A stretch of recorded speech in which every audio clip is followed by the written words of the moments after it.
नमस्कार मित्रांनो, प्रेमाची गोष्ट या मालिकेच्या आजच्या भागामध्ये आज आपल्याला बघायला मिळणार आहे. सावनी चाललेली असते तेवढ्यातच अचानक सागर तिथे येतो. सायली त्याला डचकून म्हणत असते, अरे बापरे, मी घाबरले ना. बरं, मी कॉफी बनवलीये, पिणार? मात्र सागर हा खूपच रागवलेला असतो. तो प्रचंड संतापलेला असतो. सागर आता सावनीचा हात पकडतो तेव्हा सावनी विचारते की काय झालंय सागर. सागर आता सावनीच्या हाताला धरतो आणि तिला ओढत असतो. सावनी म्हणत असते, अरे सागर, मी नाईट सूट वरती आहे, अशी मी घराच्या बाहेर नाही पडत. तरी देखील सागर तिला ओढत ओढत सोसायटीच्या खाली घेऊन येतो. सावनी आता सागरला विचारत असते की मी पुन्हा एकदा मूव ऑन होते, लग्न करते, म्हणून तुला आता राग येतोय का? तुला त्रास होतोय का? म्हणून तुझी चिडचिड होतीये? तेव्हा सागर म्हणतो की जस्ट शट अप. सागर म्हणत असतो, तू कधी सुधारणार नाही हा सावनी. सावनी म्हणते, मी काय केलंयस? सागर सांगू लागतो की आधी आमच्याकडे आलीस, आमच्याशी गोड गोड बोलून मुक्ताची इच्छा नसताना तिला पार्टीमध्ये येण्यासाठी गळ घातलास आणि तुझ्या पार्टीचा ऍड्रेस देण्याऐवजी हर्षवर्धनच्या पार्टीचा ऍड्रेस दिला, तिला तिकडे पाठवलंस. तेव्हा सावनी म्हणते की शक्यच नाही. एक मिनिट, म्हणजे मुक्ता हर्षच्या पार्टीला गेली होती, पण का बरं? तेव्हा सागर म्हणतो की हेच मी तुला विचारतोय, का केलंस तू असं? सावनी म्हणत असते की मी तर तिला माझ्या पार्टीला बोलवलं होतं आणि ती माझ्या पार्टीला आलीच नाही. मी मिहिकाला पण विचारलं, परंतु ती बोलली फोन करून विचारते म्हणून, नंतरून मी विसरून गेले. मग मला काय वाटलं की तिचा मूड वगैरे चेंज झाला असेल. तेव्हा सागर चिडतो आणि म्हणतो की खोटं बोलू नकोस, तू मुद्दाम तिला हर्षवर्धनच्या पार्टीचा ऍड्रेस पाठवलास. सावनी म्हणत असते की मी तिला चुकीचा ऍड्रेस का पाठवेल? सागर म्हणतो, कारण तू जेव्हा घरी आली होतीस ना, तेव्हा तू सांगितलं नव्हतं कुठे यायचंय ते. तेव्हा सागर म्हणत असतो की तेव्हा तू हा प्लॅन केलास, तू हे सगळं केलं, तेही मुद्दाम. आय नो तुझा मुक्तावरती खूप राग आहे, परंतु त्यासाठी तू हे सगळं करशील हे असं वाटलं नव्हतं. सावनी म्हणते की एक मिनिट सागर, खरंच मी असं काही केलेलं नाहीये. सावनी म्हणत असते की जेव्हा मी करते ना तेव्हा सरळ मी मान्य करत असते हा, परंतु मी काही केलंच नाही तर मी मान्य का? तेव्हा सागर मात्र चिडतो आणि म्हणतो की गप्प.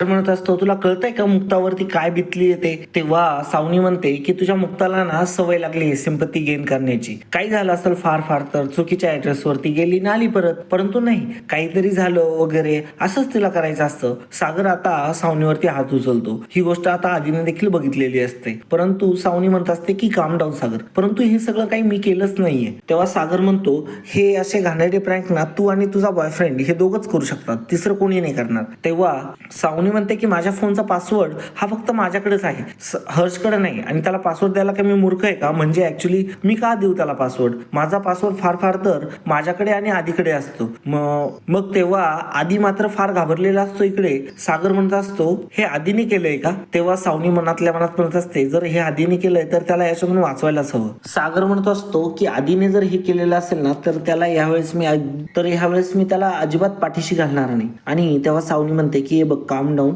आपल्याला हेही माहित नाही की खरंच हे आधीने केलंय की नाही. तू एक मिनिट थांब, मी माझ्या पद्धतीने विचारते. आता इकडे आधी घाबरलेला असतो. तो लगेचच हर्षला फोन लावतो आणि तो सांगतो की पप्पाला कळालंय की मी मुक्ताला मेसेज केला होता. तेव्हा हर्ष म्हणतो की काही झालं तरी चालेल, परंतु तू माझं नाव नको घेऊ. तुझे डॅड काय तुला मारणार नाही, फार फार तर तुला समजावून सांगेल, परंतु तू जर माझं नाव घेतलं ना तो तुला माझ्यापासूनही दूर करेल आणि तुझ्या मम्माचं माझ्यासोबत लग्नही होऊन देणार नाही. तेव्हा तू विचार कर. फक्त एक लक्षात ठेव, काही झालं तरी माझं नाव घेऊ नको. आणि आता तो फोन ठेवतो आणि तेवढ्यातच सागर आणि सावनी तिथे येतात. तेव्हा सागर विचारतो की आधी तू इथं काय करत होतास? आता सागर हा आधीला विचारत असतो की तू मुक्ताच्या नंबरवरती सावनीच्या फोनवरून मेसेज केला होता का? आदित्य मात्र फारच घाबरलेला असतो. सागर त्याला सांगतो की मी नाही जास्त काही बोलणार, मला फक्त तू खरं खरं काय आहे ते सांग. बरं मला सांग, तुला हे कोणी करायला लावलं होतं का? तुझ्या मम्माने किंवा हर्ष अंकलने? आता आदित्यला हर्षचं ते बोलणं आठवत असतं. तेव्हा हर्ष म्हणतो की मला कोणी सांगितलेलं नाहीये, मला जे योग्य वाटलं ते मी केलं, मीच पाठवला होता त्यांना ऍड्रेस. हे ऐकून आता सागर आणि सावनीला मात्र धक्काच बसतो. सागर आता आदित्यवरती खूपच चिडतो. तो म्हणत असतो की तुला माहिती आहे तुझ्या अशा वागण्याने काय हालत झाली त्याची, तुला समजतंय का? तेव्हा मात्र सावनी मध्ये येते आणि म्हणते की सागर गप्प बस. आणि आता सावनी म्हणते की बाळा, तुला असं करायची काय गरज होती? तुला माहिती आहे हा माझ्यावर किती चिडला, त्याला असं वाटतंय की मी तुला सांगितलं असं करायला. तेव्हा सागर म्हणतो की मग कोणी सांगितलंय? तेव्हा मात्र आदित्य घाबरतो. आदित्यवरती सागर ओरडत असतो तेव्हा सावनीमध्ये त्याने म्हणते की तू अजिबात ओरडायचं नाही त्याच्यावरती, तो लहान आहे आणि असं अजिबात त्याच्याशी बोलायचं नाही. जसं तू सईशी तसं बोलल्यावरती तुझ्या मुक्ताला राग येतो ना, तसं मला आदिशी बोलल्यावरती येतो. तुला त्याला मारण्याआधी मला मारावं लागेल. तुझ्यासाठी बाकीचे लोक प्रायोरिटी असतील, परंतु आदित्य माझा मुलगा आहे आणि माझी प्रायोरिटी माझा आदित्य आहे. आता दुसरीकडे मुक्ताला त्या सगळ्या गोष्टी आठवत असतात आणि ती डचकून उठून उभी राहते आणि तिला दिसतं की सागर तिथं नाहीये. मग ती सागरला शोधत असते. आता इकडे दुसरीकडे सावनी आणि सागर दोघेही भांडत असतात. सावनी आता म्हणत असते की मुक्ता जर असं काही बोलली ना, तू असं ओरडल्यावरती, एरवी तर तू टाळ्या वाजवतो आणि आता सागरला राग येतो. सागर म्हणतो की मुक्ताची बरोबरी करायला नको जाऊ. तू जर त्यांची इतकी चांगली आई असते ना, तर मुलाच्या अशा चुकीला पाठीशी घातलं नसतं तू. आता मात्र आदित्यला राग येतो आणि तो ओरडूनच म्हणतो की बस पप्पा बस, सतत मुक्ता मुक्ता मुक्ता. कधीतरी आमचा पण विचार करा त्या मुक्ताच्या आधी. माझ्या मामाचा तरी विचार करा एकदा. सावनी म्हणत असते गप्प रे बाळा. तेव्हा आदित्य म्हणतो की नाही, मला बोलू दे ना मामा. यांना फक्त मुक्ता मुक्ता दिसत असते. यांचं फक्त मुक्तावरती प्रेम आहे. मी यांना पप्पा म्हणून पुन्हा हाक मारली, रिस्पेक्ट दिली, परंतु यांनी मला कधी मुलगा मानलंच नाही. जर परत तुमच्या बायकोने माझ्या मामाला रडवलं ना, तर मी गप्प बसणार नाही. मी पहिल्यांदा सईला मामापासून दूर केलं आणि तिला परत माझ्यासोबतही तेच करायचंय. माझ्या मामाला एकटं पाडायचंय तिला. मला मुक्ता अजिबात आवडत नाही असं म्हणताच आता सागर हात उचलतो आणि तेवढ्यात मुक्ता तिथे येते आणि सागरचा हात पकड. आता मुक्ताला लगेचच सागर म्हणतो, तुम्हाला माहितीये आधीने काय केलंय? अहो, तो ऍड्रेस त्याने पाठवला होता तुम्हाला. सावनी लगेच मनात विचार करते की मी जर आता हे सरळ मनाने ऍक्सेप्ट नाही केलं की आधी चुकलाय आणि खरंच आधीच चुकलाय, तर हे माझे उगाच संस्कार काढत बसतील. त्यापेक्षा मीच माफी मागते. आणि मग आता सावनी माफी मागायचे नाटकं करू लागते. ती म्हणत असते की मला माफ करा मुक्ता, हे सगळं आधीने केलं, परंतु तो लहान आहे, त्याला कळत नाही. हे तुझ्यासोबत जे काही घडलं ते दुर्दैवीच आहे, परंतु मला खरंच माफ कर. तेव्हा मुक्ता म्हणते की ठीक आहे, जाऊ द्या, मी नाही रागवले. आणि तेव्हा सागर म्हणत असतो की चांगुलपणाची एक हत्या असते मुक्ता, तुला माहितीये हे किती मोठी गोष्ट आहे आणि आधीने काय केलं याचा सिरियसनेस कळतोय.